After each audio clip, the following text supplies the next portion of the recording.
Hello students, हमने पिछले lecture में पढ़ा था hypothesis testing for large sample के लिए और उसके हमने दो टाइप भी पढ़े थे, ठीक है।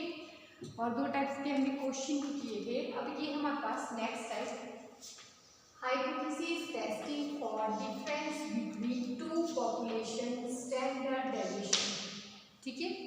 अब हम जो हमारे पास है hypothesis testing for difference between two population standard deviation के बीच में हाइपोथेसिस टेस्टिंग करेंगे। इसके लिए हम लिखेंगे S1 and S2 are the standard deviation.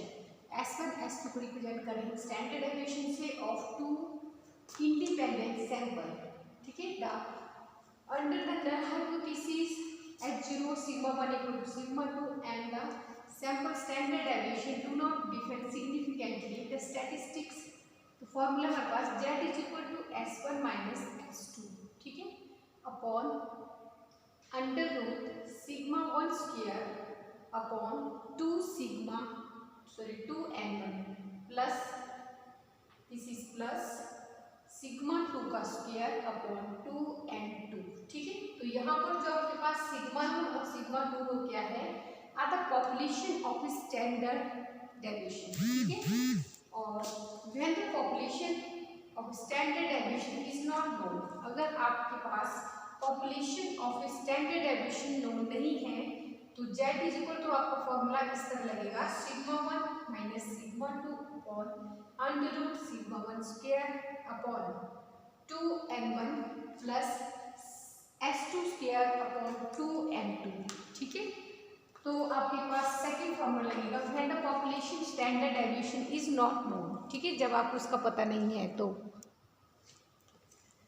ये आपका इस राउंड से इससे रिलेटेड इस टॉपिक से रिलेटेड आपका क्वेश्चन है।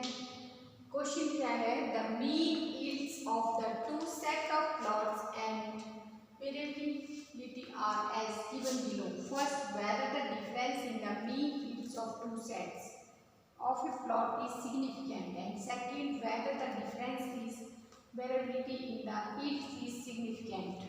तो ये आपको टेबल दिया है, इसमें लिखा है सेट ऑफ 40 प्लॉट है इसमें और सेट ऑफ 60 प्लॉट है, ठीक है। मीन यील्ड्स पर प्लॉट कितनी है, 1258, ठीक है, 1258 and this is 1243 and next standard deviation at per plot, standard error दिया है इसमें स्टैंडर्ड पर 34 एंड 28, ठीक है। तो आपके पास क्या है इसमें सॉल्यूशन, आपके पास n1 की वैल्यू है 40, n2 की वैल्यू है 60। इसमें हमारे पास n1 जो है हमारे पास 40 प्लॉट्स है और n2 जो है वो 60 प्लॉट है, ठीक है। तो इसमें अब हम x1 बार मीन दिया है तो 258 दिया है और x2 बार दिस इज 1240, ठीक है। और अब हमें दिया है सिग्मा 1 की वैल्यू है 34, सिग्मा 2 की वैल्यू है 28, ठीक है। ये आपके पास वैल्यूज दी हुई है सिग्मा 1 एंड सिग्मा 2, ठीक है। तो अभी आपके पास ये जो वैल्यू है इससे हम कैलकुलेट करेंगे इसको weather the difference in mean of yield. इसमें मीन वाली बात हो रही है तो ये मतलब आपका इसमें मीन वाला फॉर्मूला लगेगा जो हमने पिछले लेक्चर में पढ़ा था, ठीक है। अगर यहाँ पर मीन शो कर दिए हमें, इसका मतलब हमें मीन वाला फॉर्मूला लगाना है इसमें, ठीक है। तो हमारे पास क्या होगा मीन वाला formula,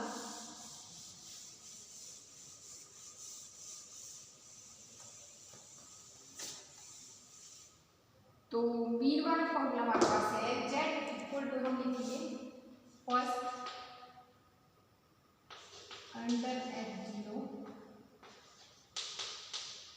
Z equal to x1 bar minus x2 bar और अंडर रूट सिग्मा 1 का square upon n1 plus sigma 2 का स्क्वायर अपॉन n2, ठीक है। हमारे पास फॉर्मूला है sigma 1 square upon n1 plus sigma n2 square, n1 है ये और इसका स्क्वायर ऊपर ऐसे, मतलब सिग्मा 1 का square upon n1 plus sigma 2 का स्क्वायर अपॉन n2, ठीक है। अब इसमें हम वैल्यू पुट करेंगे जो हमने अभी यहाँ नीचे लिखी है जो जो हमें गिवन दिया है उन वैल्यू को हम इसमें पुट करेंगे।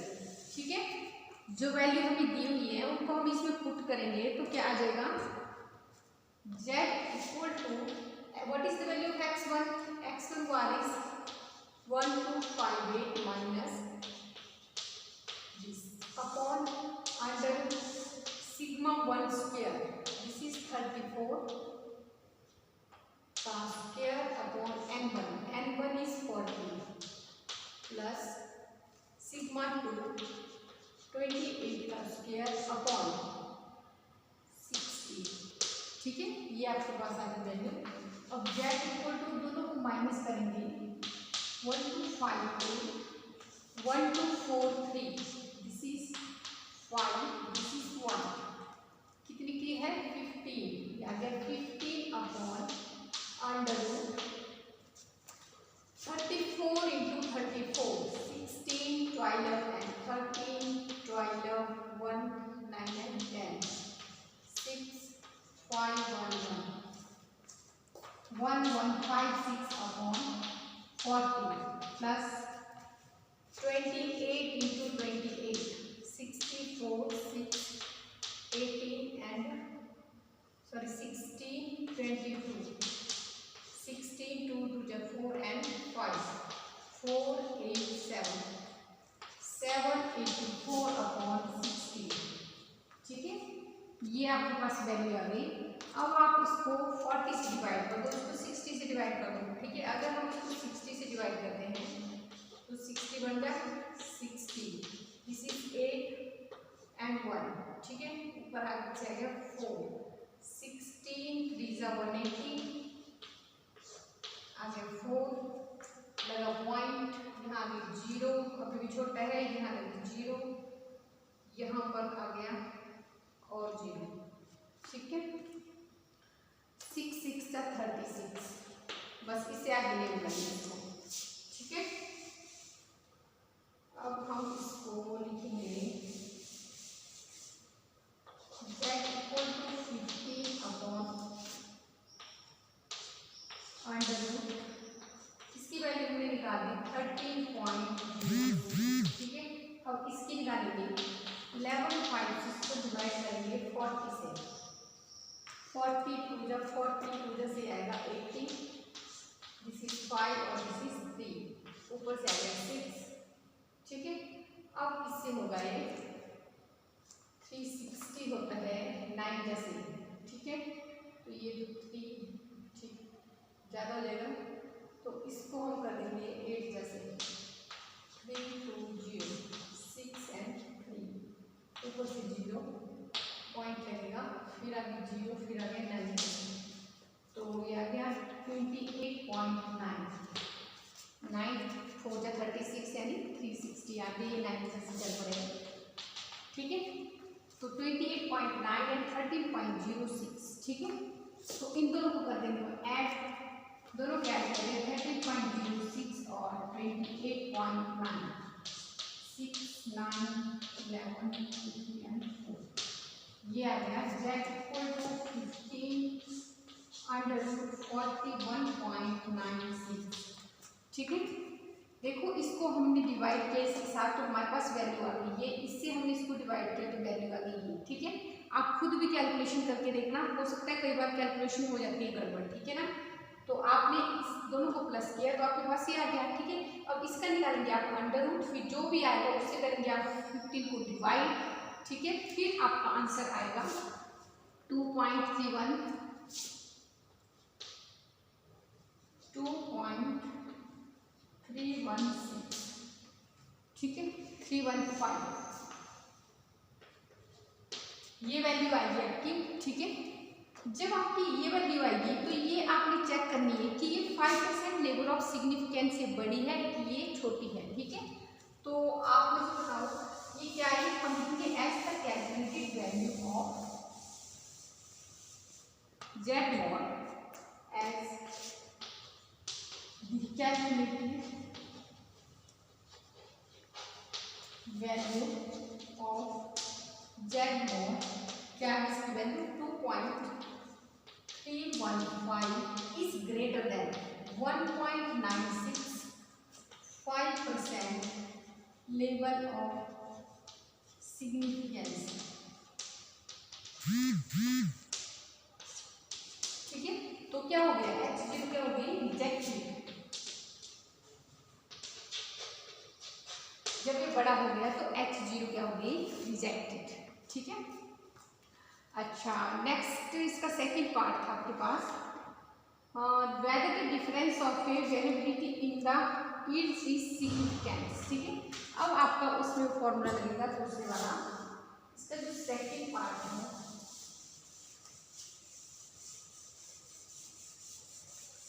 उसके लिए आपके पास फॉर्मूला है, सेकंड पार्ट अंडर H0, तो ये फॉर्मूला है Z equal to sigma 1 minus sigma 2 upon under root sigma 1 square upon 2n1 sigma 2 square upon n2। ठीक है, sigma 1 minus sigma 2 under root sigma 1 square upon 2n1 plus sigma 2n2। ठीक है, अब इसमें हम वैल्यू, अब हम सारी वैल्यूज को क्या कर दिया, सिग्मा, क्योंकि एस वाली वैल्यू नहीं हमारे पास, इस वजह से भी कुछ सिग्मा वही कर दिया। ठीक है, तो आपके पास सिग्मा की क्या वैल्यू आई है, 34 माइनस 28 अपॉन अंडर रूट 34 का स्क्वायर अपॉन 2n1। n1 की वैल्यू कितनी थी, 40, n1 क्या था, 40 था, प्लस n2 इज 28 का square upon 2n2 this is 60। ठीक है, इस तरह हो गया। ठीक है, तो फिर हमने जो पिछला क्वेश्चन था उसमें भी हमने इन दोनों की वैल्यू को लिखा था उसमें। ठीक है, तो 34 का स्क्वायर क्या आई थी वैल्यू, मैं तो भूल गई क्या आई थी उसमें वैल्यू, 34 का स्क्वायर आपने लिख लेना है जो मैंने अभी किया था। ठीक है, और इन दोनों को जब हमने माइनस किया 34 माइनस 28 या ये 6 अपॉन अंडर रूट जो 34 का आएगा उसका लिख लेना आपने, अभी पिछले क्वेश्चन में किया हमने 80 प्लस जो 28 का स्क्वायर आया था उसको लिख लेना और 120, और जो भी आएगा उसको 80 से डिवाइड करना है। अब जो भी 34 का जो मैंने पिछली इसमें निकाला हुआ है उसको लिखना है यहाँ पर और उसको 80 से डिवाइड करना है, और जो 28 का आया था उसको 120 से डिवाइड करना है। ठीक है, फिर आपका आंसर आएगा 1.31।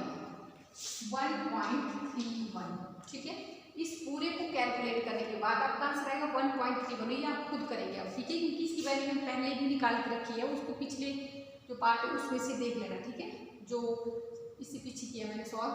ठीक है, और फिर आपकी वैल्यू ये 1.31, फिर आप इसे लिखेंगे उसमें as the calculated value of that ball, as the calculated value of that ball is 1.31 is less than 1.965% level of significance H0 is selected।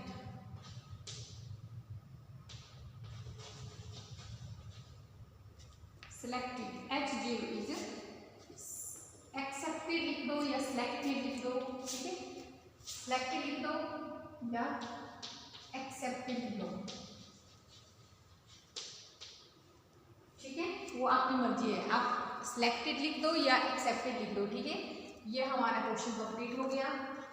ठीक है, इसमें सारा सिमिलर ही है, मतलब उसमें कोई ज़्यादा डिफरेंस नहीं किसी में भी। ठीक है, बस थोड़ा सा कैलकुलेशन हो जाता है इसमें और फॉर्मूला चेंज हो जाता है। ठीक है, तो अब आपका ये क्वेश्चन हो गया सॉल्व। इसके जो भी एग्जाम्पल होंगे उसको मैं आपको क्लिक करके भेज दूंगी।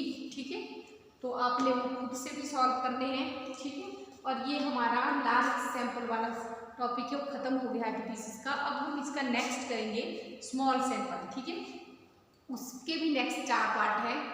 ठीक है, उनको हम 1 बाय 1 सॉल्व करेंगे। वो मतलब थोड़े बड़े नहीं, छोटे छोटे हैं, तो उनको ईजी हो जाएगा। 2 हम एक दिन में करेंगे, तो मतलब नेक्स्ट वीक में ये खत्म हो जाएगा। ठीक है, फिर उसके बाद हम उससे नेक्स्ट करेंगे। ठीक है, एंड थैंक यू।